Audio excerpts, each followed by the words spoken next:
days, pleasant nights, and welcome to Kingslingers, a Doof Media podcast journeying through Stephen King's Dark Tower series. I am your host, constant reader Scott Daly, ready to shapeshift into a podcaster. And I'm King Newbie Matt Freeman, and I forgive you, Scott. Do you forgive me? For what? Oh, you'll see. This week on the show, we are finishing off The Wind Through the Keyhole with the conclusion of Roland's story with the Skin Man, and then the end of the storm. Matt, what did you think of this week's reading? It's bittersweet to really finally be done with the Dark Tower. I know that there will be connections in other stories, but Sure. you know, I really cared about Eddie, Jake, Roland, Susanna, and Oy, not the Dark Tower so much, you know. Mm-hmm. I mean, maybe those people will show up in other stories, but I kind of doubt it. But as for the reading itself, you know, it was really short, so that's one thing about it. It does tie everything together. It ends strong. I think maybe I expected a little bit more overt closure on the whole Roland shot his mom plot thread. I mean, there was, I don't feel completely left hanging out to dry, but I guess I was expecting more. I was expecting like a scene where the Katet talked about the story that they just heard, instead of just going like, cool, good night. And then the book ending. So I suppose I was maybe a little disappointed there, but I don't know. Maybe I'm just disappointed because the Dark Tower's over and I wanted more Dark Tower.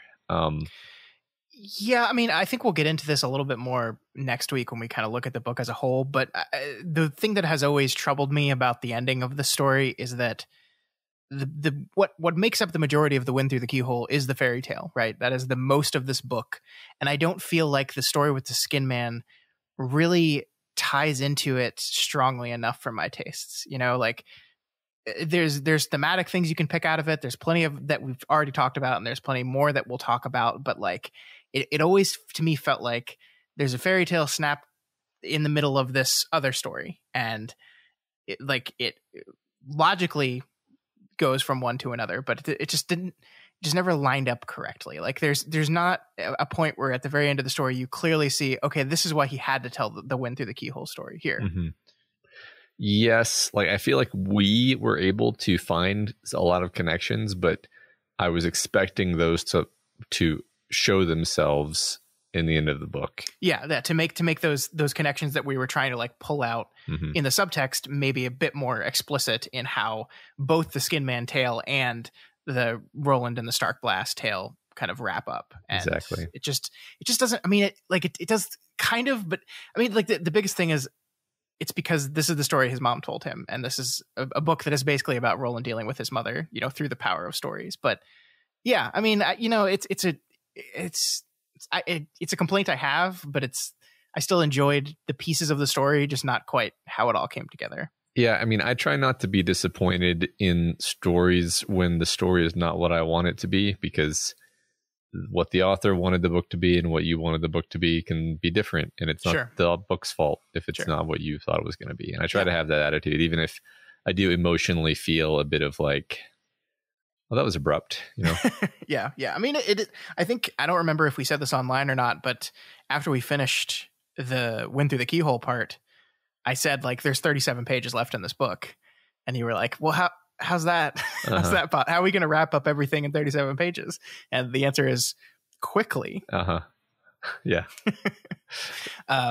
But yeah, I mean, we'll talk about that as we go. I mean, there's plenty to like here, obviously, but yeah, I mean, it's a small disappointment. It's one of the reasons why this is on the lower side of my Dark Tower, you know, tier list. Sure. And I think I'm pretty much done being negative here. I think from here on, I just want to get into the cool stuff that is happening. Yeah, let's do it. Before we do that, though, I just wanted to give a quick announcement. I'm back, obviously. We took off last week, sort of, and I'm back. And I just wanted to thank everyone who reached out to me via email, on Reddit, on Twitter, to congratulate me and my wife on our son. It was awesome to see. It was a very hectic, crazy week last week. And it hasn't changed this week, but we just wanted to let you all know that we really, really appreciate that. That was awesome. Absolutely. All right, let's get into it, though. Let's get back to work. Enough lollygagging around taking care of an infant. Let's get to work, and let's talk about this week's reading. First, we begin with The Skin Man, Part 2. And we begin this reading right where we left off as Roland finishes up the story he was telling young Bill. I really love this because like we see immediately an interjection, which is something we haven't seen throughout the entire story. We kind of talked about this a couple weeks ago, that like in the past, when Roland has told stories to people, we've had moments where King like allowed the people listening to the story to interject and comment. And that hasn't happened in this book at all until the very end here, where we kind of segment away from the fairy tale story. We're back into this one deep nest. And the first thing that happens is Bill interjects in the story. Yeah. Yeah. That's, and he hasn't yet the whole time, right? No, not at all. Yeah. To the point where like Roland thought he was asleep, right? And he was just telling the story to himself. And the interesting thing about this to me is that the thing that makes Bill interject rather, the first thing he says is when Roland mentions the gun. So the way the Wind Through the Keyhole ends is Tim goes back into the room to pick up the gun that was dropped. And then we kind of learn that this is only the first gun that Tim will have. He'll eventually get a 6-shooter and all this thing. And it's interesting to me because like Bill's this little kid, and I'm really fascinated by this because like it seems like Bill can't help but focus on the gun when the story wasn't actually about the gun, really. Like, I mean, sure, the gun helped Tim. It did. He killed that monster and won over the Ents, but the main climax of the story is Tim not using the gun. He doesn't use the gun to kill the tiger. The gun is completely ineffectual against his stepfather. It's not a key part of the story, but this little kid who like picks up on the gun. I was like, oh, he went and got the gun? He went and got the 4-shot? And then what other guns is he going to get? It seems very childish to me. And I can't help but imagine like a small Roland, as he says, a small one in his tower room, thinking the same thing, leaving the story and maybe not focusing on the fact that the gun was less important to the story than we think, and more the fact that, hey, I love guns because I'm a kid and I love guns, and maybe I'm going to get to be a gunslinger one day and I'll get a gun of my own too. Yeah, it's kind of like people fixating on the lightsaber, even though the climax of Star Wars is Luke throwing the lightsaber away and choosing nonviolence. Yeah. Much like Tim Stouthart. Yeah. Yeah, so that's really interesting, though, the idea that kids would fixate on guns and in fact do fixate on guns. Oh, yeah. Because, I mean, kids are a powerless class of people, and it makes sense that a kid would fantasize about having a weapon that would give them power and make them more powerful, even than an adult, especially a kid feeling especially powerless, like little Bill is here. Mm-hmm. And I mean, also, there's the element that, like, within this story, a gun is a bit more of a magical thing than it is in our world. A gun is closer to a lightsaber in a world where guns are rare. Sure. A gunslinger isn't just, Judge Dredd. They're also RoboCop because they have this very special thing, which is their cool magical gun. Yeah, no, you're totally right. The whole time we were reading the story, I was trying to imagine what child Roland would have reacted to, and I think we see a little bit of that with Tim, where he's like, oh, the gun, what does he become a gunslinger? Does he find his tower? Like, these are all questions I just imagine child Roland asking as well. Mm-hmm. Yeah, it's funny. I for not for some reason, literally because of this story, I looked up, like, I was like, I wonder if there are like quick draw revolver contests today, and of course there are. But I don't know. I don't have any further comments about that other than it's fun that exists. Yeah. Yeah. Don't they? I mean, I don't know. I feel like that's I don't want to be mean here. That's a very specific type of person who would find themselves in a like professional quick drawer. It's definitely a specific type of person, and it's definitely a doubly specific type of person who makes a whole YouTube channel about their quick draw gun practices and which guns are better and which holster is better and what stance is better. Oh, one interesting piece of trivia, though. The guy showed that you can fire more accurately and at a higher rate by fanning the hammer on your revolver than you can just rapidly squeezing the trigger of a Glock type handgun. So interesting. Fanning the hammer. Good idea there, Eddie Dean. Yeah. Wow. Look at him. Yeah. All right. These gunslingers, they know their shit. This is how we take 37 pages and turn it into 2 hours, if anyone was wondering. Yeah. This is how we do it. You're witnessing it as we go. But it did sort of prove to me that King must have done some research into like how people actually use revolvers. Oh, 100%. Yeah.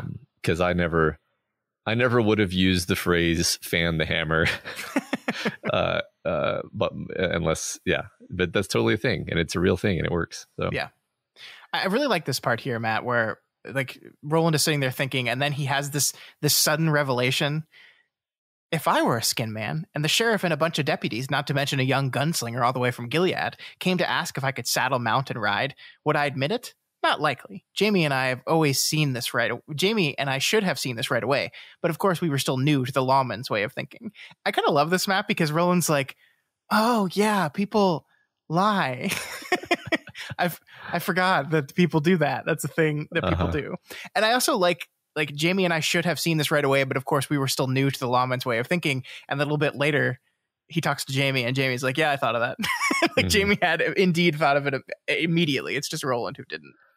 Yeah, right. This is one of those beats where you're like, maybe Jamie's just quiet. Yeah. Like he's actually just as intelligent as anybody, and maybe even more so. I think that's absolutely what we're seeing. Yeah. Yeah.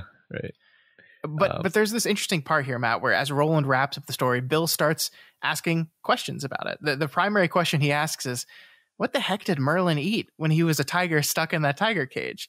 I love this because it's a very logical question to ask, but like obviously this is a fairy tale, and the fairy tale was not constructed with absolute realism in mind. But Bill is this inquisitive kid, and Roland, however, is not. And he just draws a complete blank. He has no idea how to answer this question. He's probably never thought of that question ever in all the hundreds of times his mother has read the story to him. No, of course not. It reminds me of Corey Feldman in Stand By Me asking whether the kid in the story had to pay to enter the pie eating contest. But in the sense that it's a humorous beat, but it also said something about Roland here, as you suggest, because he doesn't ask these questions. And I want to go down in another rabbit hole here, Scott. Let's do it. We're done with the series, and yet again, I'm having to cram in stuff that I probably could have talked about at any point. But anyway, and we've talked about this before a bit, but I want to hit it with this angle. Why does King give this particular quality to Roland? This quality of not asking these questions. Mm-hmm. He's specifically not stupid, not unintelligent. He knows history, and he knows science as well as any Midworldian. He knows human psychology. He can both set a trap and sniff one out. He has sharp instincts. He thinks quickly. He's just incredibly incurious. He's incurious about the world, except when it's required to solve a problem. Then he'll figure it out. But he's unreflective, meaning he's not curious about himself, and he's uncurious about the world. He doesn't think about the past. He doesn't think about the why of things, particularly about his own internal whys. And so at this point, I'm thinking, like, is this the crux of what his tragic flaw is, this incuriousness? Is he doomed to purgatory because he's incurious fundamentally, because he doesn't reflect? Like another way of phrasing all of this is to say, is the long and short of it, that those who don't learn from the past are doomed to repeat it, and Roland is the kind of person who doesn't learn from the past. Yeah, I think absolutely. I think that is absolutely what we're doing here. I think if you're trying to construct a character like Roland, and you're trying to say, okay, I want this guy who is obsessed with this tower and is willing to sacrifice everything and everyone he loves to get to this nebulous, uncertain thing at the end of this road. I think when you're trying to craft that character and you're trying to attach traits to him, you almost have to attach that trait to him as an explanation in some ways. Like what would a person be like who would be willing to do those things? And I think lack of curiosity, lack of introspection is 100% the qualities you need to be the type of person that's just going to blindly continue to follow this road, going to blindly listen to any story that you're told, whether it's a story when you were a kid told by your mother, or a story that a man in black tells you as he sits you around a campfire. You're just going to believe all these things. Anytime you frame something as story, you're going to believe it. And that's Roland. Yeah. I wonder if there's something along the lines of like Stephen King dealing with his own addiction and perhaps knowing other addicts and seeing that, like, addicts who manage to remain incurious and unreflective are the ones who stick to their addiction, but the ones who begin to reflect are the ones that somehow find a way out. I'm just kind of guessing, but yeah, I mean, it's interesting because as you pointed out in Stand By Me, the point of that humorous beat was kind of to reflect how different people, the narrator, the storyteller, and his friends were, and how they were just like completely different people, and they just didn't mesh well because he was just the type of person that like understands that those details of the story just aren't important. And so like it's interesting because while I agree with you that his incurious nature is his flaw, I also like am kind of like I'm on the side of the questions like how did the tiger eat are not questions that actually need answers in these stories. Like it's very much the cinema sensing of storytelling in a way. Ding, like yeah, exactly. Like, oh, the tiger has a poop bucket, but where did its food come from? Ding. It's just like that. It's like it's not necessary, and it doesn't reflect the point of the story. So like I'm not chastising Bill, who's a child, and that's kind of like when you children are very, very curious by nature almost sometimes, and so they're going to just kind of search for the corners of every story you tell them. But I don't think like King is saying with this that Bill's right and Roland for never being able to answer that question is like wrong, you know, because I think he values the kind of storytelling that recognizes that you don't need the answers to those questions, because that's his writing, right? That's the Dark Tower. There's 100 different corners of this story that King does not have an answer to, and the story does not present an answer to. It just doesn't matter. It's not important to what the story is trying to do. Right. And also, like little Bill's not sitting there going like plot hole, gotcha. he's like asking the question, like maybe Roland knows. Maybe Roland knows the answer to this. Yeah, he's just a child like looking up to an adult or a practical adult who's saying, "Oh, he probably knows the answer to this question." Right. I don't think little Bill's gonna like leave from the Ladies of Serenity and then start a YouTube channel or anything. But it's interesting, right? I mean, it's just, that's what I thought, because I'm like I kind of roll my eyes at those type of questions, especially in a fairy tale. But I don't know. Yeah. All right, so Bill is about to ask about the Dark Tower as well, and I wish we could have heard what young Roland said about the Dark Tower when Bill asked. But before he can, Sheriff Peavy and Canfield and Jamie return with the group of salties from the salt mines. Roland takes them all in, and I found this initial reaction really, really important to what I think this book is doing. So I want to talk to you about this a little bit. The thing he says to him is, "It was easier to regard them with suspicion and dislike. I had to remind myself that only one was a monster, assuming that was the Skin Man hadn't slipped our net entirely. Most of the others had probably come of their own free will when they were told they could help and put an end to the scourge by doing so." Interesting, right? Yeah, it makes sense that like a guy who's basically royalty would have this sort of immediate reaction to people who were basically, you know, the lowest of the low. Especially since he's like a young kid in this scene, Roland is. Yeah, I mean, if we look at like just from a page count standpoint, like the actual confrontation with the Skin Man is like half a page, and everything else in these 37 pages basically is just a really in-depth examination of who these miners are and why they are the way they are, and like the world that has made these people like they are. And it's really fascinating because like that kind of betrays exactly what King is really interested in talking about here. And so to kind of establish this from the get, that the first thing Roland thinks when he looks at them is, I don't like any of these people. Yeah. But I have to be consciously remind myself that no, only one of them is actually a bad person. Yeah. I mean, as you're about to go into in a minute, King spends more page space discussing the mechanics of how the company store works than he does the final confrontation of the climax. Yeah, and I mean that kind of transitions perfectly to this, where the Salties react to the name Gilead as it not just indifferently, right? Like it's not just like I don't give a shit about that, openly hostile, right? And it's not just a Gilead either. One of them calls Roland a gun bunny, which is like we've never heard that before, but it's such an infantilizing like sign of disrespect to what is basically a holy knight of Midworld. Yeah. And it's like we saw with the sheriff's deputies this lack of respect for Gilead.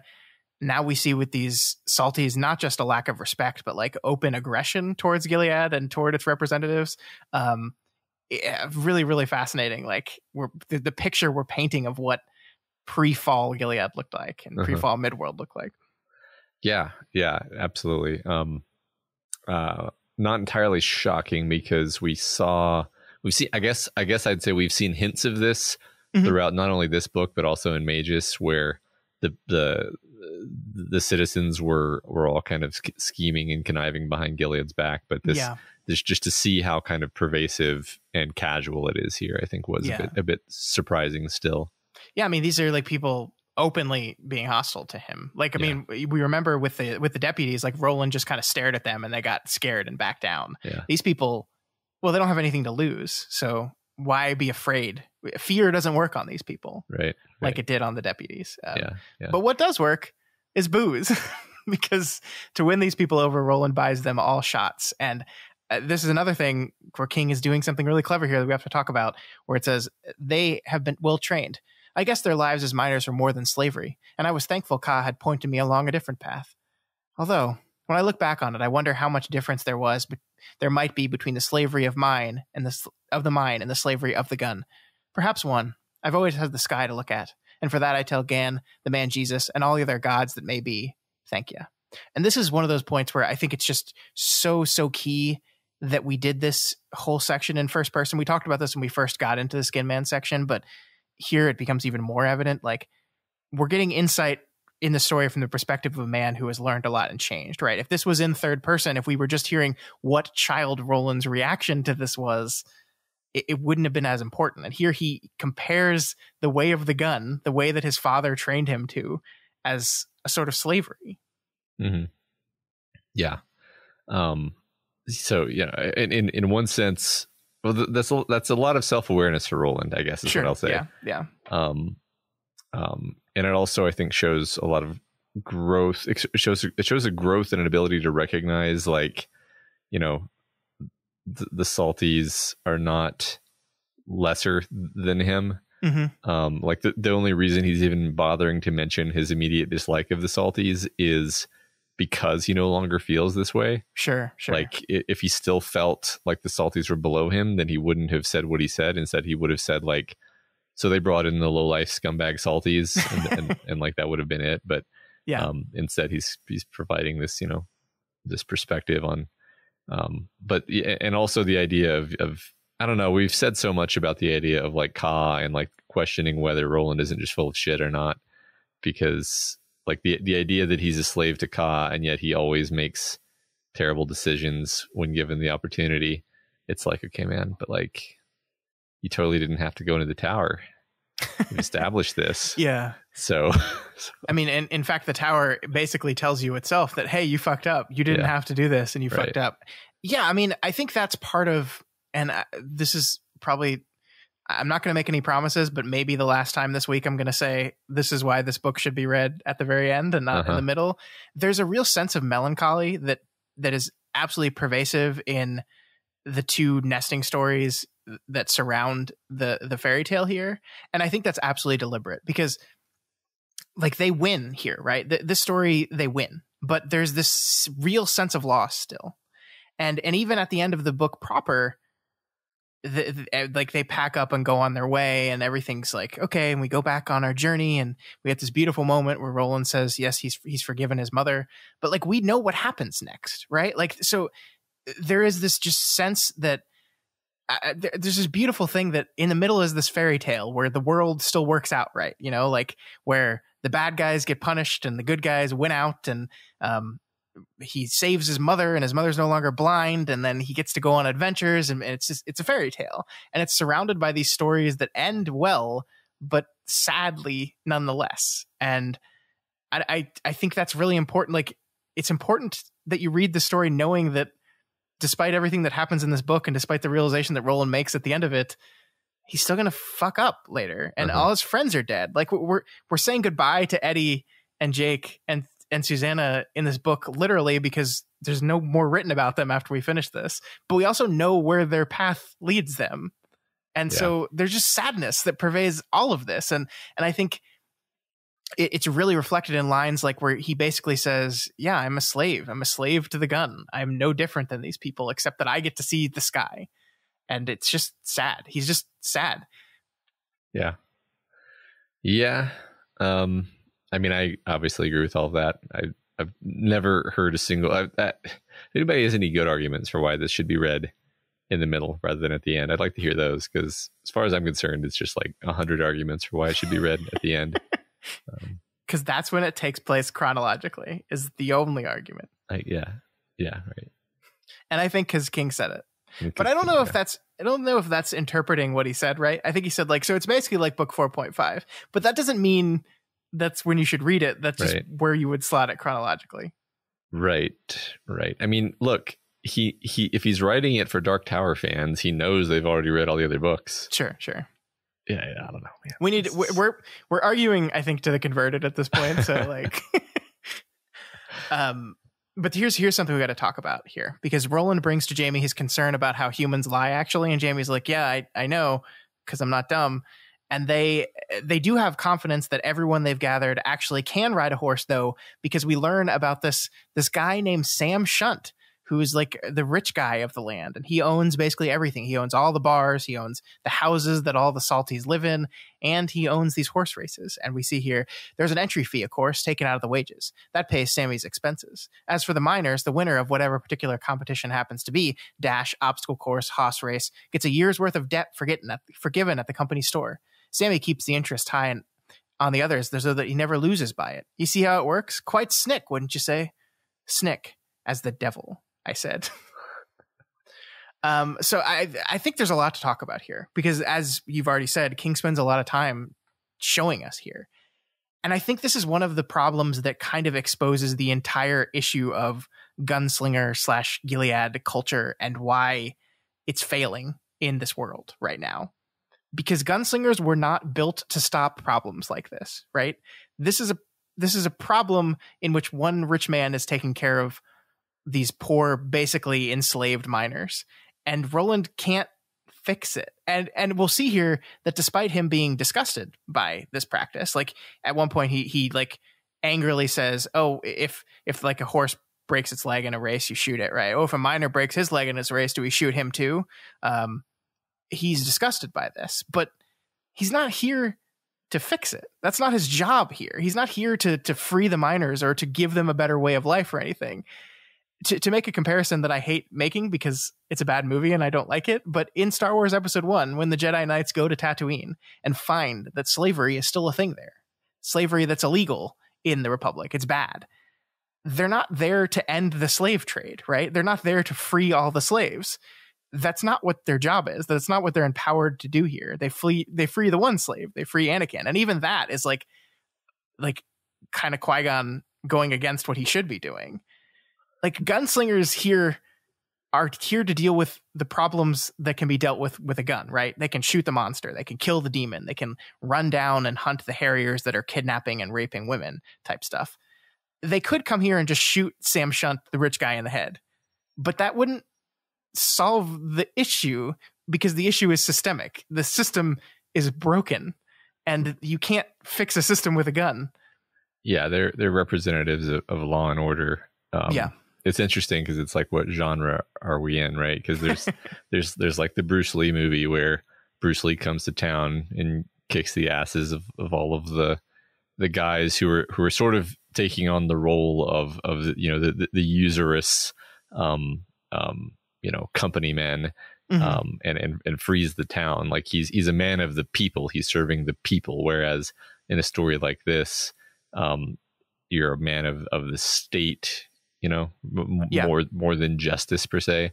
And yeah, I think you're right. The Phantom Menace comparison is interesting because like there's a good chance that George Lucas actually intended for that to be the takeaway. Like, oh, the Republic is already in decline. They can't even effectively police their own territory. The Jedi have to basically act as against the locals and their own law and order, but like practically nobody noticed that was the case because the execution of that movie is nonsense. But like, I think you're right that it's a similar idea here. Although, I mean, it's distinct because here, it's just that like even under the laws of Gilead, I don't think Roland would be entitled to just, kill the man who runs the company store. Like that's the system that he's protecting. Yeah. I mean, these people are suffering and he's here to free them from direct suffering, right? He's free to kill the monster. So he's going to do that. He kills the monster and everyone celebrates and they're like, yay, we killed the monster. And then he leaves and all the problems that are rotting at the core of this place remain. Mm-hmm. And that's just what he does. And it's like, I really felt that more this time than I ever have reading it, because like, it's obvious that he's disgusted by this whole thing. It's like he says Snick as the devil there. The comparison to the miners breaking their legs and you shooting him. And the guy that he's talking to is like, so like, he thinks he's joking, right? Like he's so like indifferent to all of it. Like he's just like, oh yeah, you're right. That was a good one. No, they don't shoot him. Don't worry. They'll let him get better if they can get better. And it's just like, it's disgusting. Yeah. And he doesn't fix any of it. Yeah, and remember this in the story within the story within the story within the story.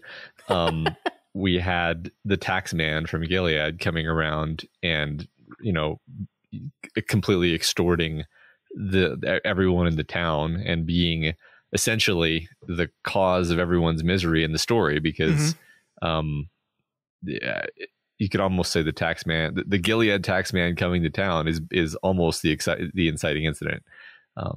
Almost, but not quite. But yeah, like Gilead is pretty firmly like the antagonist, the evil empire at every level of this. Yeah.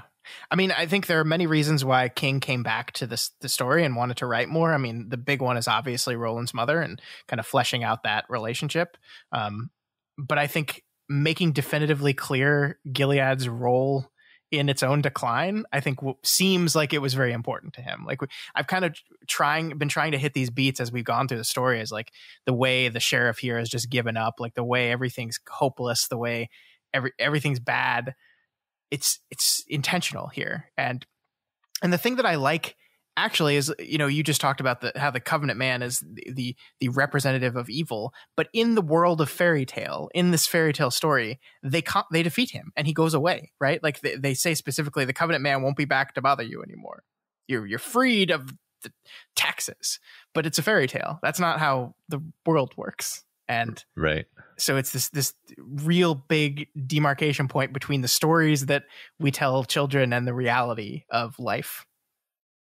Yes, because in reality, the world moved on and all these people, died. Yeah, they're all dead. I mean, the mine's going to dry up, and what are all the salties going to do? Are they going to just get a new job at a new mine? No, they're probably just going to die. They're probably just going to starve to death because there's nothing for them. Yeah.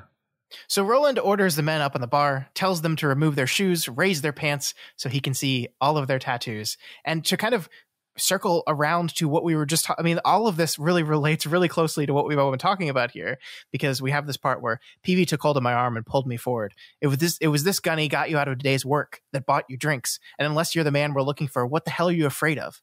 The one that answered this couldn't have been any more than my age. Sigh, Sheriff, we're always afraid. It's just in case you weren't clear on what we're doing with the salties, here's another example of it. Yeah, I love that. It's this world of death and danger, and occasionally fate's worse than death. Mm-hmm. Of course, it would make sense that people would be afraid, and that they would, in turn, kind of take solace in turning to violence for the sense of power and control that it gives them. Yeah. It's the injustice and kind of background suffering and struggle of the people of Midworld is really front and center in this story.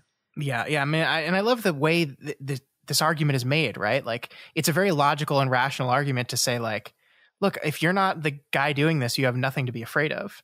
And of course, that answer is no, that's not true. We have infinite things to be afraid of. And once again, to go back to my previous point, Roland's only there to remove one fear, the direct fear of the Skin Man that is murdering people. Mhm. That's it. All the other fears of this young miner is not his concern, not his prerogative, not his like authority. He doesn't have the authority to do any of that stuff. Mhm. Yeah. It's just crazy. It's crazy. Yeah. Yeah. So Roland meets with our new miner character called Steg Luca. He's the oldest miner of the group, and he is one of the 10 who does have a blue leg tattoo. We also see that his legs are gnarled and stump-like, which again shows just how miserable and awful these people's lives are, but also that he's an ent, right? He's another tree guy. There's a connection. Right, Matt? Yeah, sure. He's another ent. There you go. So Steg tells us about where the Skin Man might have come from. A new plug was opened in the mine, and a crack in the salt there had a spooky green light shining through, a dim light like a heartbeat that speaks to you and obviously turns you into a Skin Man somehow. Without revealing too much to you, Matt, and to the listeners out there who haven't read other Stephen King stuff, there are several instances of things deep within a mine in the Stephen King universe that grant powers, some having to do with animals. I'm not going to spoil any future books that we might cover one day, but this is not the first time that like we open a crack in a mine and something spooky and terrible was down there and it makes someone bad. Okay. I mean, I immediately thought to myself, I bet this green light is a reference to something else. Because obviously I was expecting it to be a pink light. So anything that's a color that isn't pink, I'm like, oh, what does that mean? Oh, okay. It's probably just a reference. Yeah. Sure. I mean, there's not a specific yes and no is the answer. I mean, the interesting thing there is that within the story itself, there is a direct reference to a green light. Because we do see in the story of the Wind Through the Keyhole, a green light appears several times. And that green light is Armanita, the fairy that led Tim into the spooky forest, right? Mm-hmm. Is described much the same way as this green light shining. And that is one of those things that you have to just say, oh, well, that was done on purpose, right? Like there's no, why pick the color green unless it matches up with these two things. Yeah. I like that. But the question you have to ask yourself is to what end, right? Because Roland says later that they're pretty confident that the Man in Black has nothing to do with the Skin Man business. The Man in Black, who is pretty closely linked with Armanita, the Green Fairy. But it's still linking these two stories together a little bit. Yeah, it's interesting because I think to the degree that I wonder anything about this, it's like I associate the Crimson King with either red or pink. And if there's a green light, part of me wants to be like, does that imply that it's a non-Crimson King affiliated source of weirdness and badness in the world? Because there's no rule that says everything bad in the whole Dark Tower multiverse, whole Stephen King multiverse is actually the Crimson King's doing somehow. Yes. In fact, I think textually it's not. There's other sources of badness in this world. Yeah. And I mean, there's the Toadash space is not something that he controls, right? Correct. So yeah. That's as far as I go there. I feel like I'm so like hyper focused on Dark Tower with like no focus on other King stuff that I might at this point have an unrealistically coherent like a sense that everything is centered around this Dark Tower mythos, when in actuality it may just be the case that King just kind of writes stories and then when he feels like it, he makes them reference each other. I don't know is the thing at this point from where I'm sitting. Yeah, I'm not going to rob you of any of that. We'll figure that out as we go through the rest of these books. Right. It's just fun. It's just fun stuff. I did know that you were going to think about the pink glass as soon as you saw this light. So I did just refresh myself on where the green bend of the rainbow is. Uh-huh. It is still alive. That's one of the ones that still exists. The last known location of it is in Lud somewhere. So, which is not to say that it wasn't out here in a mine and then ended up in Lud later, but that's just rampant speculation. We have no idea. Sure. Do you happen to remember what animal in the gate was associated with the green? I don't. That's I sure don't either. It's probably a tiger or a snake. Probably a tiger. It's probably probably a tiger or a snake. Yeah, good point. All right, so we also get this point right here, which is we just have to point this out every time King does it. We need like a count. We need like a Stephen King tells what's going to happen before it happens count. We're on like 75 at this point, but we have this line here says, "But Cy Luca's drinking days were over. We never know, do we?" Oh, Stephen. I think that the thing that stuck out to me on this one though was the "we never know, do we?" which is obviously because we're in first person. This is Roland kind of talking directly to Jake and Eddie, and there's sadness there as those two people are going to die, and we do know. I knew. Yeah, I mean, I immediately was like, okay, well, at least this guy is dead. It's funny because I thought it was going to be much worse, actually. I thought I was anticipating, a pretty big action scene, I guess, but no, not really. Nope, just Roland doing his thing. So Roland goes to comfort Billy as he prepares to march his father's killer by his cell along with a bunch of other people. He references Tim Stoutheart here, telling Billy to be as brave as him, but it's this part that really stuck out to me here. Billy reached through the bars. For a second, I didn't know what he wanted. Then I did. I gave his hand a brief squeeze. "Stand back now, Billy, and remember the face of your father. He watches you from the clearing." So this is Roland not understanding what physical contact support is for a second. It takes him a moment to kind of realize what this is. Yeah. A very good moment. Especially, like you said, Roland not even recognizing the human gesture of like reaching out for reassurance because his whole childhood was getting his ass kicked for showing weakness, basically. Mm-hmm. And I gave his hand a brief squeeze, right? Like, so he just gave him like here you go. You'll be fine. You'll be fine. That's so good. It is. It's sad. It's like that. So much of this book is tinged with just sadness of what Roland's childhood was like and what it did to him. And like, you have on the one side his mother who is trying to teach him through the story she tells him certain things, and then you have his father who is molding him into this person, and it's just sad. It's just really sad. Yeah, I think that works.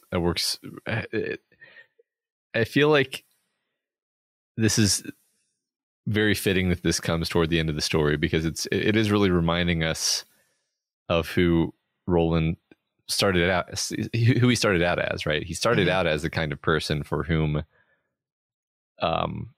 showing a need for physical or emotional closeness was basically a weakness that he was trying to get rid of. And over the course of the Dark Tower, he became someone who realized his need for love and connection. Yeah, definitely. And I guess that's one of the many things that makes this feel particularly bittersweet. Mm-hmm. By the way, dark green is associated with the elephant guardian. Oh, you looked that up? Okay. Lime is associated with the bat. So neither of these are particularly relevant. Yeah. Well, I mean, there's nothing here that says this is anything to do with Merlin's rainbow, right? It's just anytime you see a glowing light. But why not? Sure. Just why not? Oh, wait, this person said they made some stuff up. Why would you put that on the internet then? Never mind, everyone. Because it's the internet. God, I found something unreliable in the comments section of a Dark Tower wiki. What's the world coming to? And now we've just passed it forward via a podcast. And I wish I could cut this out, but I just can't. You just can't. It's gone. Yep, it's in the tube on its way to your ear. Yeah, there's no stopping it. There's nothing I can do. I'm powerless. Matt, the other thing we learned here is that you were correct in your prediction that the thing Roland had the blacksmith create was a silver bullet. He's got one silver bullet, the only way to kill a werewolf and a skin man, apparently. Yeah, I mean, of all my predictions, that one seemed like the most gimme. I mean, yeah, but just take the credit. You did it. You Thanks. got it. I got it right. I did it. I did something. All right, so Roland marches the Salties past Billy. But Billy, of course, doesn't recognize any of them. And he has them march back once again with their pants held high.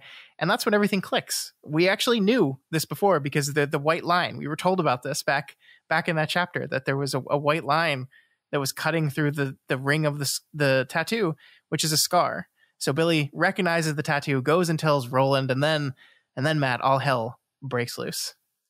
I love this line here. As to what happened next, I've thought it over many times, and I don't think we could have prevented it. We didn't know how fast the change happened, you see. I don't think Vinay did either. He would have warned us.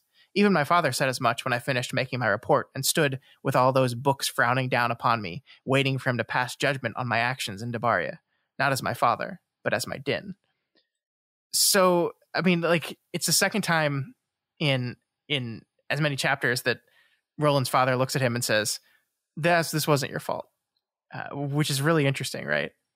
Yeah, I'm glad you pointed this out, because we think of Stephen Deshane as being like harsh and stern and all these things, but like within this story, we actually see him mostly. It's I don't want to take this too far, but it's almost like he can't give Roland a hug. He can't pat him on the shoulder and say, "It's okay, son." He can't really be there for him emotionally, but he can, like on some level, hurt for his son and be like, "It wasn't your fault. Stop thinking about it. Just move on." Now, and in this case again, him still having the capacity to put himself in his son's position and be like, "Man, I would have felt bad if I let somebody die. So I'm going to reassure him that it's not his fault." But he's going to reassure him in the hard ass manner of the din, and just be like, "It's not your fault. Don't think about it." Which doesn't make anybody feel better, but it's like all he's like culturally allowed to do. I don't know. Yeah, does that make sense? It does. But here's my argument. Isn't one of Roland's problems that he's not taking responsibility for things enough? That like he's so willing and ready to just say, "It's Ka." It's not like it's that. It was just Ka. It's the way Ka works. And I think one of the conclusions of this story is actually, I'm jumping ahead a bit. When we get to the letter that Roland's mother wrote him, she says, "I forgive you," and that's because it's his fault. He did it. He shot his mom. He should take responsibility for that, and then he should learn to forgive himself for it. I did that, and then I need to get to a place where I forgive myself for it. Just saying, "Well, it wasn't your fault," doesn't do anything. Yes, it was your fault. You shot your mom. You pulled the trigger and shot your mom. Yes, you were manipulated. Yes, things were set into motion, but you were the one that pulled that trigger, and you need to take responsibility. And I think, the lack of taking responsibility seems to be a thing that is learned behavior here. Yeah, I like that. It also ties back to, I believe his father also sort of absolved him of anything that happened in Magus. And it's like, yeah, that was a situation where you really should have learned from your mistake and really internalize it as a mistake, which I think, I don't know. I think Roland sort of did realize that was a mistake, but yeah, he just proceeded to avoid thinking about it, I guess. Yeah, I think the war at the center of Roland is, I feel responsible for this thing, but I continue to tell myself that I shouldn't. Yeah. Because you have a scapegoat. Like, Ka is the perfect scapegoat for everything. Yeah. Yep. Yeah, makes sense. So I love this moment where we realize that the skin man is this man named Aang, and Luca, our friendly salty, like immediately confronts him and is like disgusted with him and his falling prey to this light. We learn that he had a new watch, that whatever this light was gave him a shiny new watch and then turned him into the skin man. And that's a fascinating little beat, right? That it wasn't just, it was manipulation. I mean, this kind of maybe goes into the this is the man in black argument, right? That he gave him some trinket. He gave him some new, whatever this green light is, gave him some new trinket, as well as giving him this power to just to kill people. Yeah, maybe. Yeah. But the skin man transforms into a Pookie, into a giant snake. And I want to pause for a moment and just appreciate the description of this transformation, because I think it's very visceral and good here. Aang twisted from the chin up. I don't mean he grimaced. His entire head twisted. It was like watching a cloth being wrung by invisible hands. His eyes rose up until one was almost above the other, and they turned from blue to jet black. His skin paled first to white, then to green. It rose as if pushed by fists from beneath and cracked into scales. His clothes dropped from his body because his body was no longer that of a man, nor was it a bear, or a wolf, or a lion. Those things we might have been prepared for. It's badass. I love it. It's great. I want to pause to remark how clever this really is, because like you, the reader, are also subliminally preparing for this fight, and you're imagining some kind of, big monster. A tiger would have been pretty fitting. A tiger made sense. I think I might have predicted a tiger if you had asked me. We know that it was a bear that rampaged before, and so we were imagining, big mammal. Mm-hmm. And then it turns out to be a snake, which requires like a completely different attitude to fight. Yeah, you're like, oh, like this is just not what I was imagining, and you have this brief mental deer in headlights feeling of like, I don't know, like part of me thinks like, what would I do in this situation? And when you don't have an answer, you're like, oh, that's objectively scary now. But of course it ends up not mattering much because Roland is there and he's Roland. Yes. So the Skin Man kills both Luca and Wedge by biting them with poison. And then Roland does what he does best here. I lifted the revolver holding the special load. I had only one silver shell and the head was weaving erratically from side to side. But I never doubted I could make the shot. It's what such as I was made for. And he fires. Yep, just blows him away regardless of the fact that he chose a form that would be particularly hard to shoot. It's like, it doesn't matter. Doesn't matter. Maybe I'm reading too much into this. I feel sad in this sentence. Like, I never doubted I could make the shot. It's what such as I was made for. And this is not the first time that Roland has said, like, this is what I do. This is what I was made for. Gunslinging, shooting, violence, the way of the gun. This is me. But there's just some sadness to me there because, like, he's just in this moment. He's just resigned to being this person. He didn't have to be this person, but he's just resigned to, it's what such as I was made for. This is it. This is what I do. This is all I do. This is all I have. And I don't know. It's just like, this is a moment of victory, a moment of triumph where he like is a badass and kills the snake. And I just couldn't help but feel the melancholy creep through it. Yeah. Yeah. I mean, I agree. This is one more note along this idea of Roland is trapped by fate, trapped by Ka. This is just who he is, and he has no power over it, and so forth. Just bums me out, man. Yeah, me too. So the next day on their way out of town, Roland and Jamie take Little Bill Streeter back to Serenity, where Evelyn agrees to keep him, at least for a little while. And I love this interaction here. In the meantime, we can set him about his letters and numbers, if he's trig enough to learn, that is. Would you say he's trig enough, Roland, son of Gabrielle? It was odd to be called from my mother's side rather than my father's, but strangely pleasant. I'd say he's very trig. So obviously we've talked about this, how like the society is so patriarchal, right? The phrase is face of your father, right? Like, remember the face of your father, like Roland, son of Stephen. And of course, this woman who is kind of resisting the idea of the society by creating this like coven or convent of women that all live together. Of course, he's going to say son of Gabrielle. And I think like that's also kind of honoring her wish. Like, I think Roland's mom wishes he was more like her and less like his father a little bit. Yeah, and maybe recognizes that he is human. Like to have her name associated with him is to recognize the humanity within him, whereas to have that denied, or to have him just be called Roland, son of Stephen, it's like, yep, you're just another gun in a long line of guns. You're not a man. You're not a person. Yeah. You're a slave to the gun. You're a slave to Ka. There's no happiness for you in this world. If you get happiness for 5 minutes, it's going to be taken away from you shortly. You're fucked. Sorry, Skid. Yeah. Again, the melancholy, right? Yeah. Right. So Evelyn also says she has something for Roland from his mother, and she tells him what the Man in Black.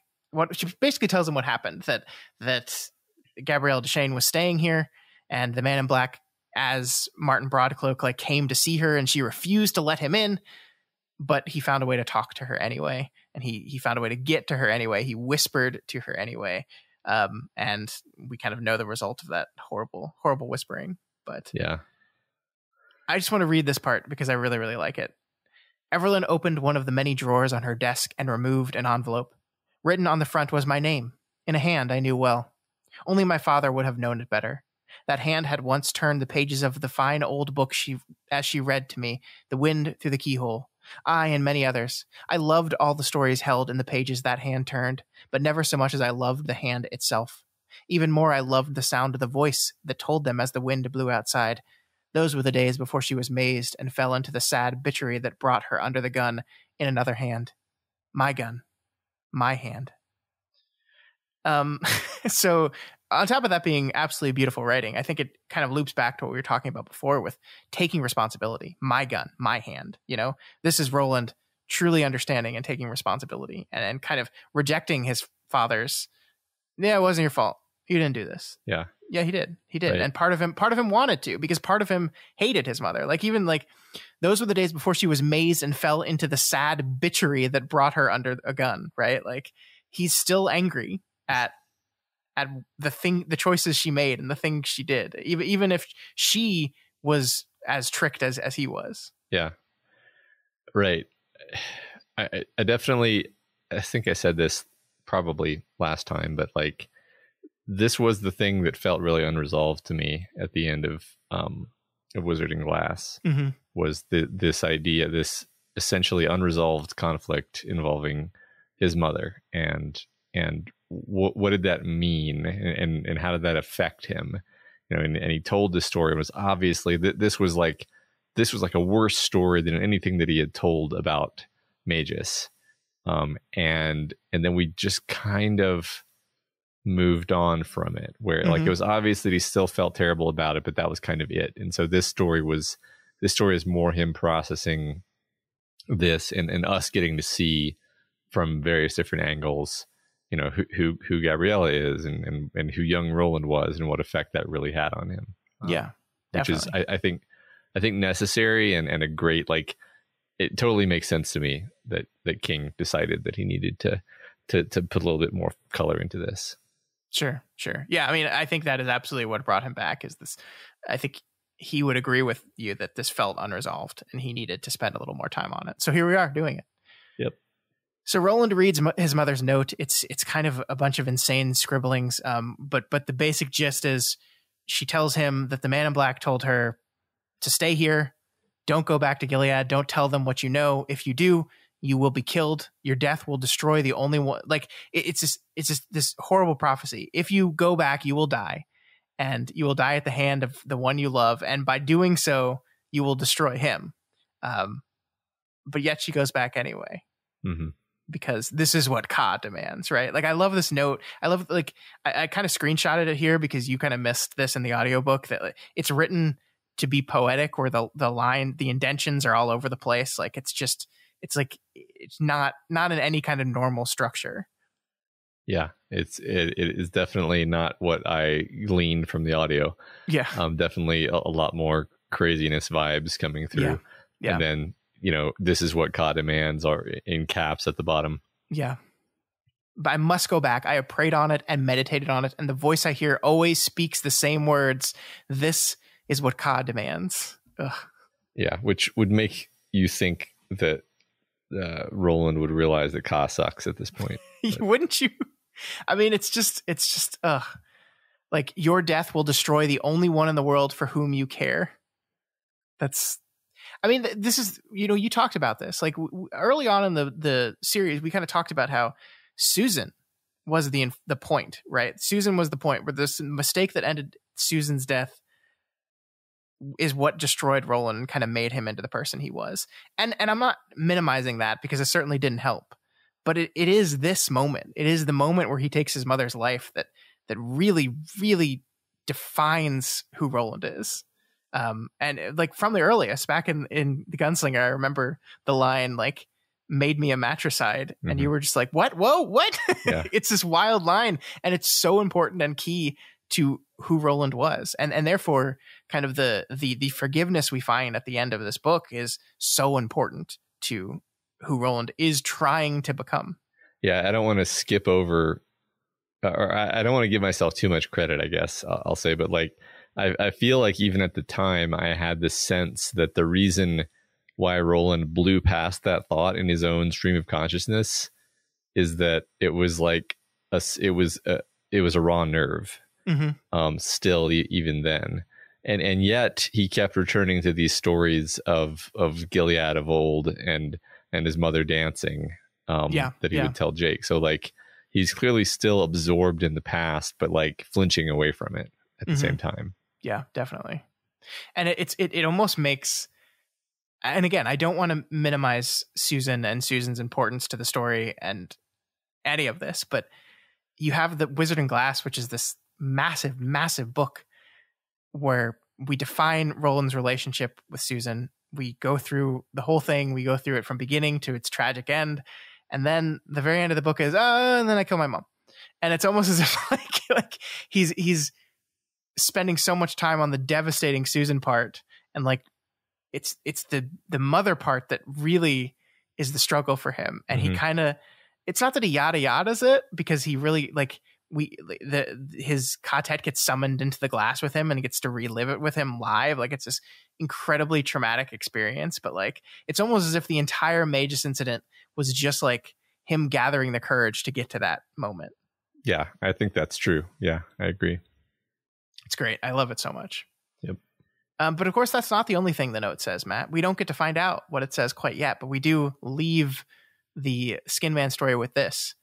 There was a little more. Words I traced over and over during my wandering year after the disastrous battle at Jericho Hill and the fall of Gilead.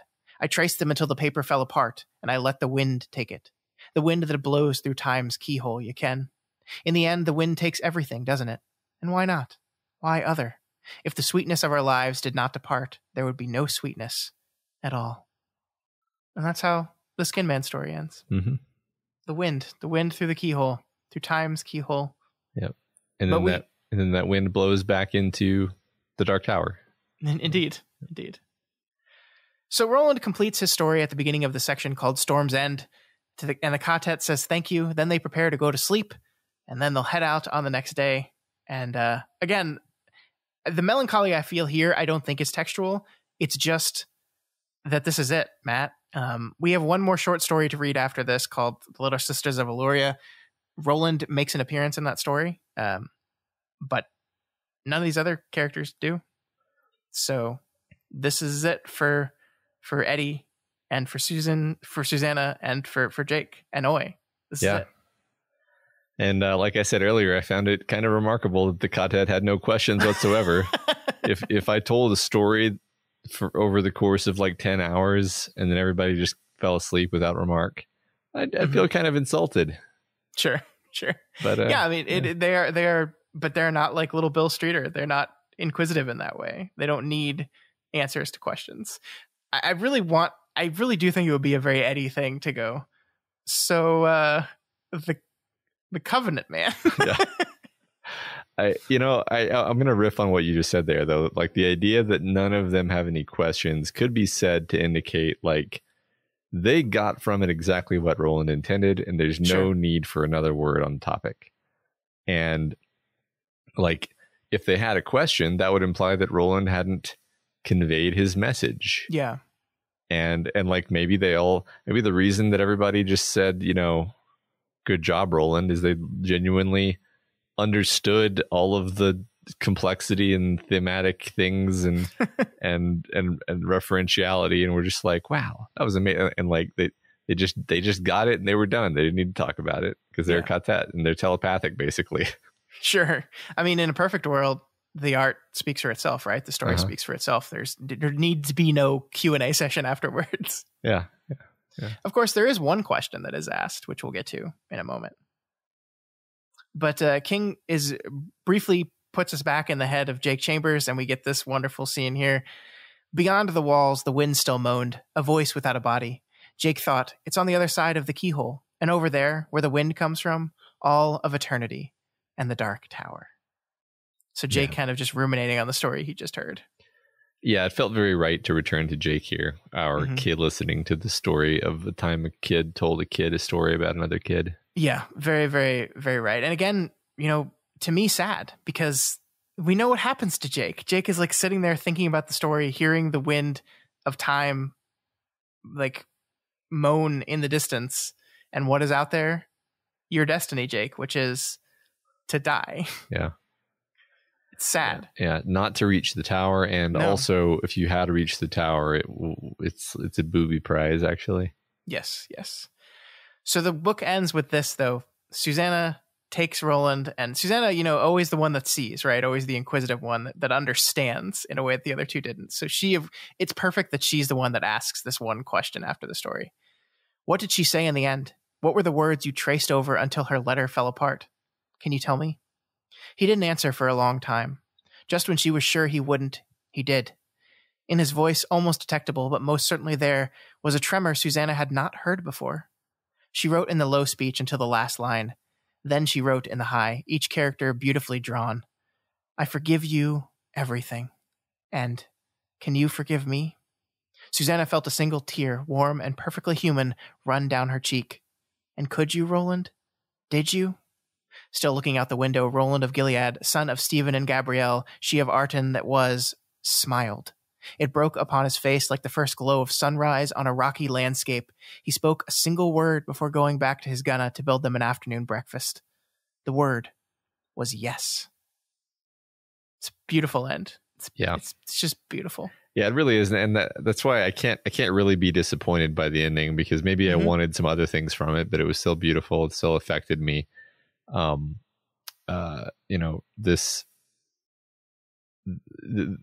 is the conversation in a sense that I wanted them to have, right? It's just I kind of wish it were longer. It bores down in on this one specific thematic point of this point with his mom. And at this point in his life, and probably in part because of his adventures with the Quartet of 19, he's able to forgive his mother and perhaps put behind him the awfulness of her death. And it's beautiful and made me happy. It was a happy moment to sort of close the book and say that was the Dark Tower. Yeah. I mean, and I think you're right that like it is because of the people that he's surrounded with that he can get to this point where he can say yes and smile this beautiful smile. And this is why, like, even this is a very melancholy book. I do think it is, because like we just know what's going to happen with these people. We know, and it's not going to be good. But this is another one of the reasons why I have hope for Roland, because if he can get to this point, then there's hope for him, right? This is one of the most important defining moments of his life, is this moment. And if he can forgive her for the things she did, if he can, it is her. This is the power of forgiveness, right? Like this is the message of the end of this book is the power of forgiveness. That her act of forgiving him for murdering her is what powers his ability to forgive her for the things she did, and eventually to forgive himself. And it's so important. It's so important to who he needs to be to get out of this Groundhog Day. Exactly. So I mean, and that's the end of the book. I mean, there's a afterword where it really kind of sells this, where we get to see.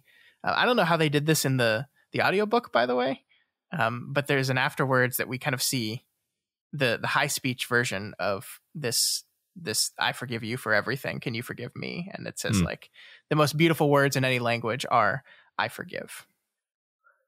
Yeah, I remember that. I don't remember how it was. I think he just said it out, I guess. I don't know. So. Yeah. It's written in the same stuff, like, the unfound written on the door, the flowery letters that became high speech that definitely were not high speech when the books were first being written, because King just changes his mind about things as he goes. But it's wonderful. I love the end of this book. Any mixed feelings of the book I have as a whole, which I hope we get to delve into a little bit more next week, are just completely washed away by the power of this ending. And it's really wonderful. Yeah. All right. That is The Wind Through the Keyhole. That's it. We're done. So we will be back next week to kind of take one final look back at this book, our final book, and then we'll move on to wrap up the season with we got The Little Sisters of Eloria and then the movie. So 3 more episodes of season 1 to go. Yeah, I'm excited about the movie, everybody. It's going to be great. Oh gosh. I heard such good things. All right. Before we go, though, we have some discussion questions to answer. This is a 2-week-old question, so I don't know if anyone even remembers that there was a question, because it was so long ago. It was before there was another whole human that I helped to make. But here we go.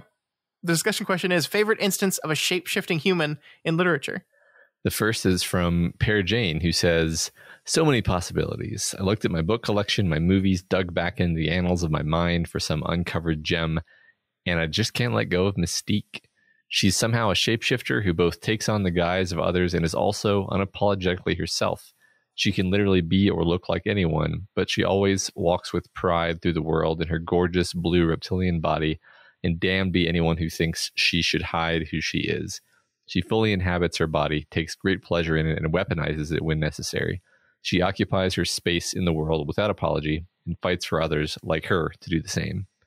Sure, she's also a villain, but every marginalized person who's unapologetically proud has been branded as such. Never change, Mystique. Yeah, Mystique is a very cool villain. She's one of the few, shapeshifter characters that you can think of easily where they willingly spend most of their time in sort of their monstrous in-between form. Sure. Instead of hiding constantly. That's cool. Yeah. There's a reason why like every single X-Men movie made just ends up highlighting Mystique. Uh-huh. It's just they can't help themselves because she's just inherently a fascinating character. And so even when they reboot the series, it's like, no, we actually this time we're going to make Mystique even more important to the story. Yeah, that's a good point. Yeah. The Wheel of Ka agrees with Pear Jane, by the way, and says, I've always been intrigued by Mystique. Yep.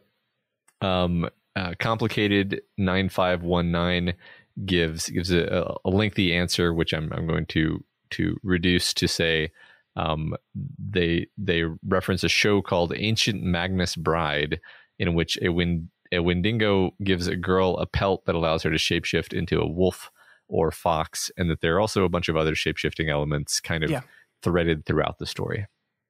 It's anime. Yeah. So, it's anime. I feel about it. Yeah. I mean, we almost couldn't even talk about it because it's anime, but it's so no shade on you, Complicated. I'm sure it's a great show. I'm just not a fan of it, but like in Complicated 9519's answer, they don't mention it's anime until like the last line of their answer. But like I knew like 2 lines into the answer. It's just like, yeah, this sounds like an anime. Baby, Can You Dig Your Sam says there are so many to choose from, but I think I'll stick with shapeshifters from Stephen King. King has created a lot of memorable shapeshifters, many of whom prey on children. For me, there's never been any villain as horrifying as It. He literally shapeshifts into things that terrify you the most, and every incarnation is more terrifying than the last. When taking on the guise of Mrs. Kirsch, the version of I was a teenage werewolf, a giant crow, or a leper, it never fails to chill you to your core. Pennywise was, for me, the scariest iteration. I was 13 when the book came out and lived the Beware the Kidnapper culture of the 80s. I also found clowns endlessly creepy. The makeup, the exaggerated faces, their unpredictable behavior, the glee they show when tricking someone. And this clown eats kids. Enough said.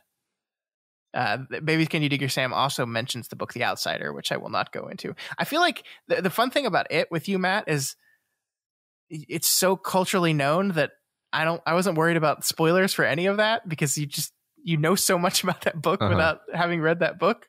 No, I don't feel like this is the kind of thing where spoilers are that important anyway. Like I think it's going to be fun to read for the execution because sure. Yeah. Next answer, Nick R says, "Can I say The Outsider yet?" So I'm guessing there's some kind of shapeshifter in The Outsider. Some sort of shapeshifter in The Outsider of some sort. I'm Your Density, which is a Back to the Future reference, which automatically makes you one of my favorite people. Do you remember that Back to the Future reference, Matt? You better. That's what George McFly says to her. Yeah. I'm your density.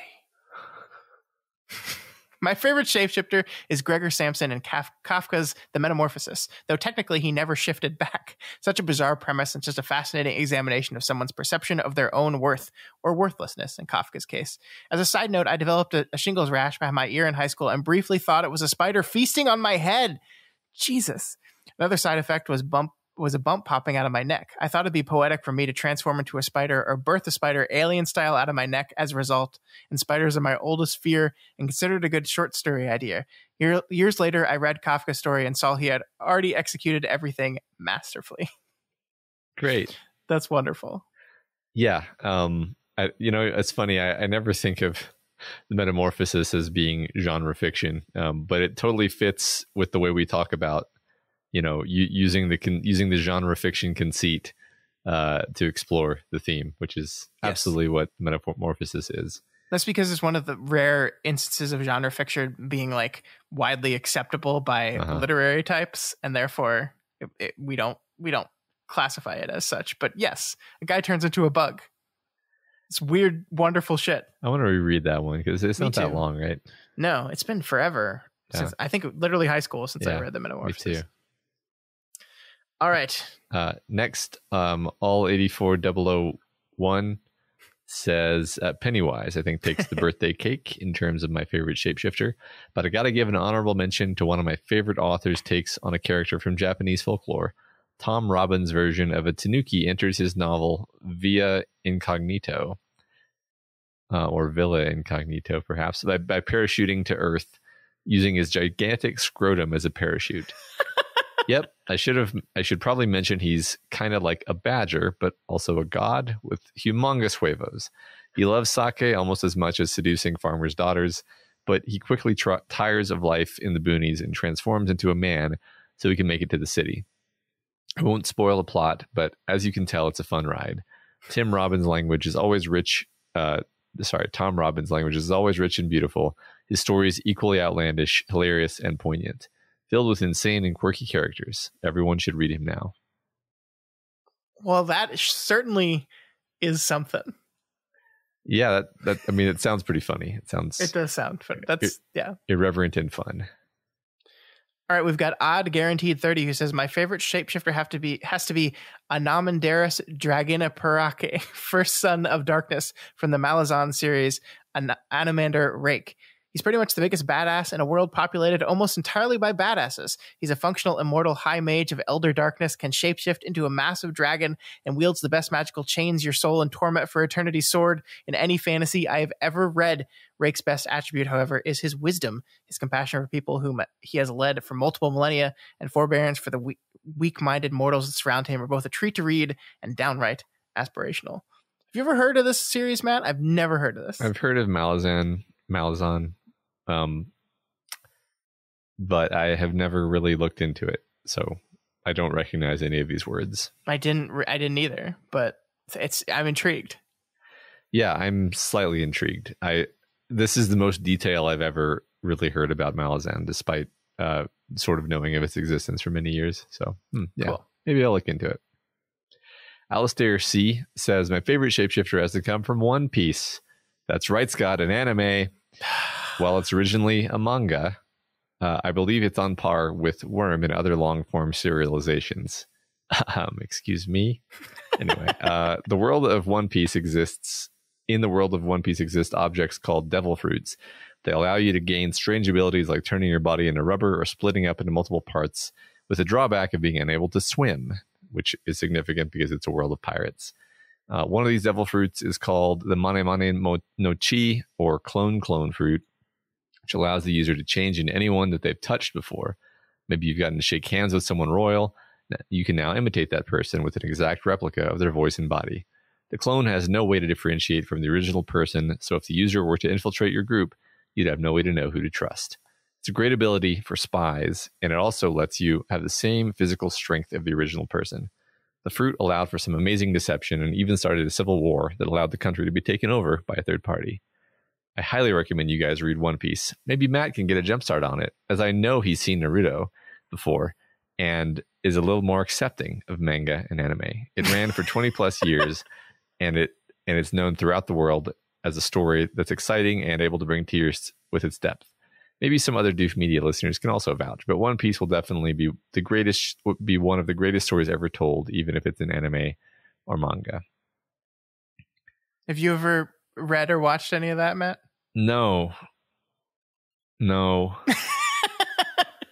You know what? It's a funny thing, but no shade on anime besides the normal shade that I throw anime. But anytime you have to explain an anime concept, it takes like 45 minutes longer than any other type of story. Uh-huh. Yeah, the premise is never just like shape-shifting clown who feeds on fear tries to eat children. It's always like there's this fruit and it has like 75 caveats to it.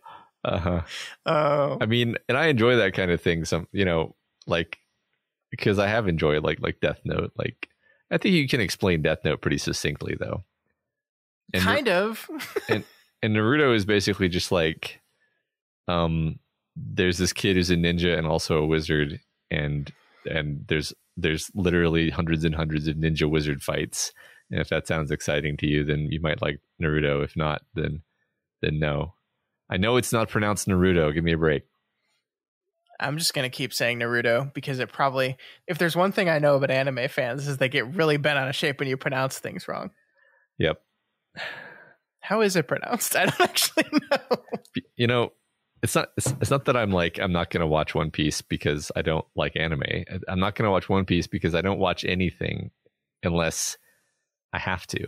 Yeah, something that's been running for 20 years, that's too much stuff. That is a lot of stuff. I can't get Matt to watch 7 seasons of Buffy. He's not going to watch 20 years of manga / anime. Yeah, I mean, I've had people be like, no, I insist. And they'll give me access to they'll send me the link to the manga. And I'm like, there's 3,000 issues of this. Like, what do you want me to do? Read it all immediately. Maybe when I was in college, I could have done this. And that's a maybe. Yeah, I don't know, man.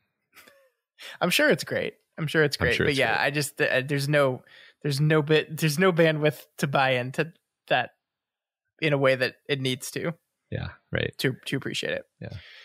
All right. So Jeremy K says Divinity 2, the Dragon Knight saga is a classic RPG, very Tolkien inspired fantasy where the main character gets the ability to turn into a dragon and fly around. It's a bit clunky gameplay, yet very well written and fun game. As you progress into the final act, you come across a side quest by walking into an inn and you're greeted by a talking carrot. Wow. If you just talk to him and leave him alone, you'll eventually find a talking pumpkin and even a talking tomato. Turns out there's a whole quest to turn these dudes back into their human forms, or you can eat them for XP.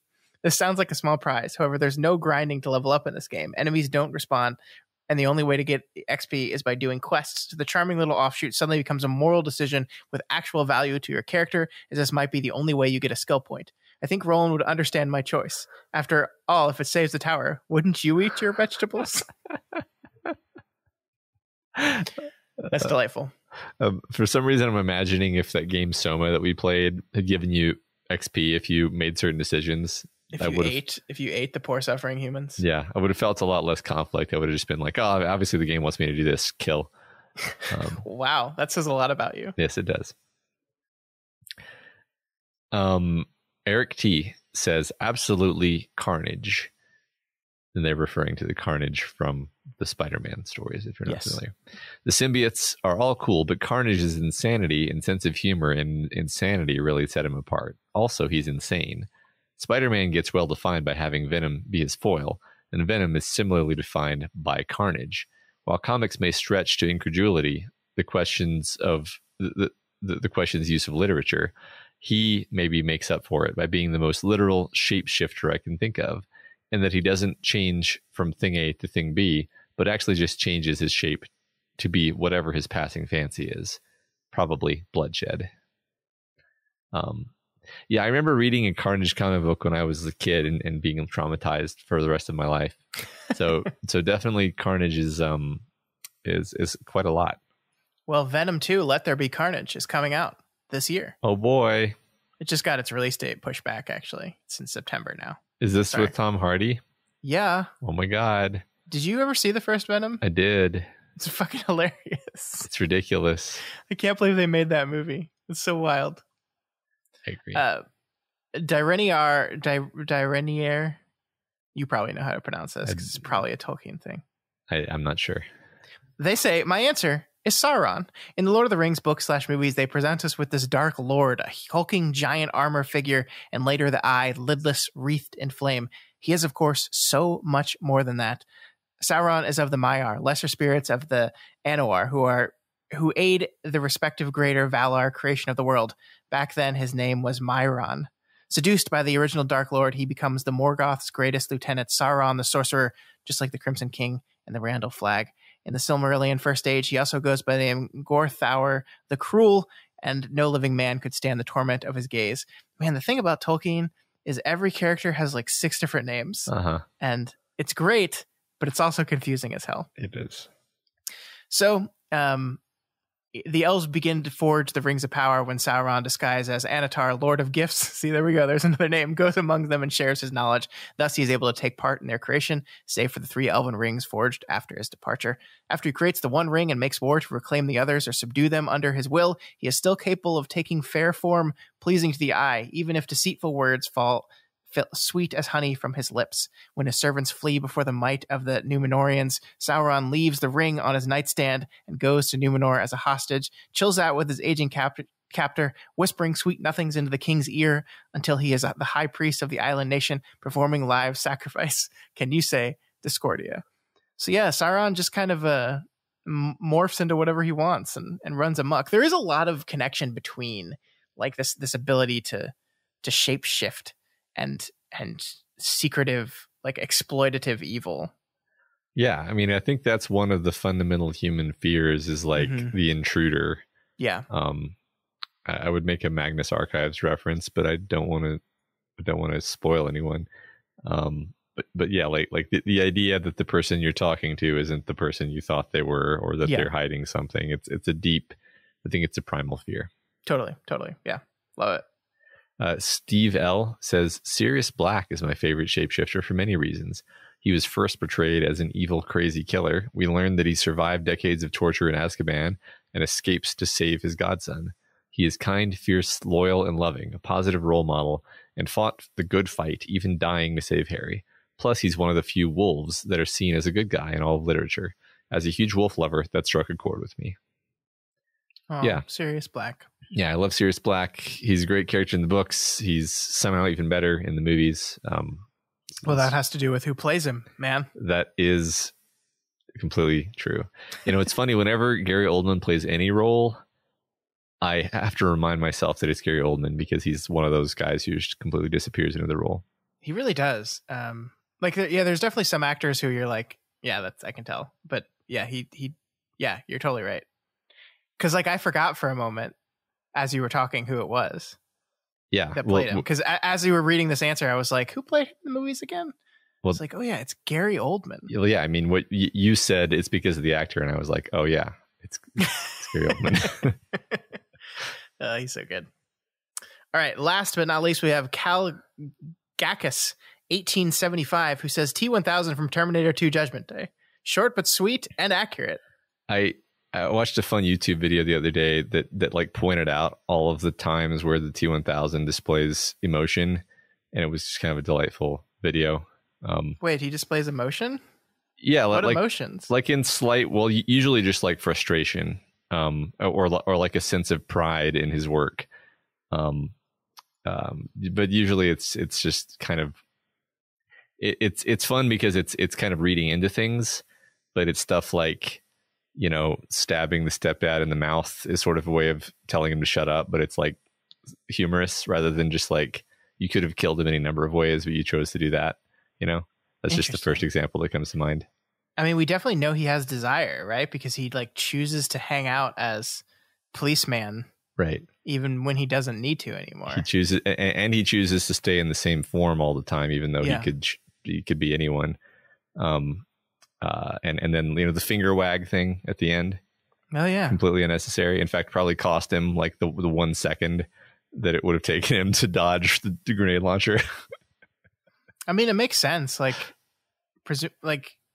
there's an AI, so yeah, presumably like the robots have many AIs in them, right? Sure. I mean, it's not a. I don't think it was ever intended as a criticism. It's more just pointing out that the Terminators are actually emotional beings. Yes. Which I think is consistent with all of the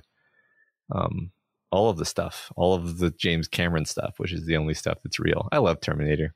Mm-hmm. I know now why you cry. But it is something I can never do. God damn it. It's so sad. Is it? Didn't you tell me the other day that you were watching it with your son? And when he said, no, there is one more chip. Yeah. Yeah. It was. Yeah. He says there's one more chip, and my son, before Arnie points at his head, my son just goes, oh, the one in him. And he says it like in this sad voice. Oh my God. And I couldn't reply. I couldn't say, yes, son, you're right. Because I would have just I would have just sobbed. I would have just broken down. So perfect. Yeah. And it's exactly why that movie is fucking timeless. Yes. And exactly. Perfect. God, I love T2. Yeah. Yeah, but we're here to talk about Stephen King, though. We lost sight of that a little bit, but that's okay. Great answer. Somehow a fitting end to The Dark Tower. All right, folks, that is it for our questions this week, and that's it for our episode this week. Next week, according to our standard format, our overview episode is a mailbag. We just had one of those like 6 weeks ago, so I don't know, like 5 weeks ago. A very short amount of time ago. But you know what? So what? There's probably more questions you have. Ask them. Ask questions. Matt has finished all 8 books in the Dark Tower now, so what questions have you been holding back? Let them rip. We want to know. So send us all your questions. And we'll talk about them next week on our episode where we're going to do one final look back at the Wind Through the Keyhole before we're done with this series. Mm-hmm. Remember, you can reach us via email at kingslingerspod@gmail.com or on Twitter at kingslingerspod. And of course, the subreddit, reddit.com/r/doofmedia is a happening place to hang out and answer the questions as well. Yeah, and we just released the artwork for our season 2 banner and whole deal today on Twitter and on Reddit. So if you're curious what those look like, you can check it out in either of those places. I think it looks amazing. It turned out so well. Our artist Cyrix is so good. It looks so cool, and it made me really excited to get into season 2. Absolutely, I agree. And if you're not already subscribed to Kingslingers, we do have that second season coming up. So now's the time to do it. We strongly recommend you subscribe via Apple Podcasts, Stitcher, Spotify, YouTube, Google Play, and pretty much anywhere else in the world you can listen to podcasts. That's right. I said, and you have to do it on all of them. Subscribe on every single one of those services. Uh-huh. Yep, that's the rule. And if you like any of our shows and you want to support them, please consider donating to patreon.com/doofmedia. Special thanks this week to new patrons, Doof Dancers, John G, Joey M, Elroy, and JQ Barry, and new Doof Troopers, Eric T, Kimberly D, and Samantha H. Welcome. Hope you enjoy the cool stuff that we have at those tiers. We put a lot of energy into making sure that it's actually worth your while to donate on the Patreon, and it'll be cool to see you around all of the Discord and so forth, and etc. Yeah, and you just released an episode of your bonus show today as we talk, actually, right? So yeah, you're talking about some quantum physics, which is, very similar to Dark Tower conversations. Yeah, it was just a conversation about quantum physics, which is a thing that all kinds of media networks about books and movies talk about. Look, we have to have some shows where we just get to talk about what we want. And that's the point of bonus content. It's like something interesting and different, right? Introducing our new bonus content show. Scott talks about Buffy by himself with nobody else for an hour a day. I can do it. I could do it. I think you probably could, and I dare say you should. No, I don't have time for this shit. I have a son. All right, folks, if you cannot afford to donate to us right now, that is absolutely okay. You can help us out by sharing this podcast with all of your Stephen King friends and Stephen King himself.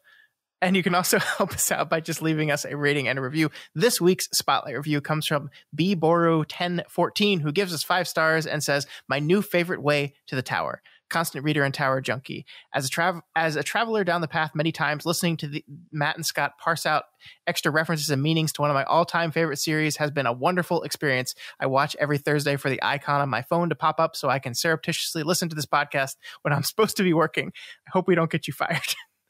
Thanks for showing me a new path to the tower. Long days and pleasant nights." Well, thank you, B. Boro. That was very, very nice. That is very sweet. Yes, thank you so much. But seriously, I hope we don't get you fired. Yeah. All right, folks, we will see you back here next week as we wrap up The Wind Through the Keyhole and prepare to finish this season. See you then. Long days and pleasant nights. And may you have twice the number.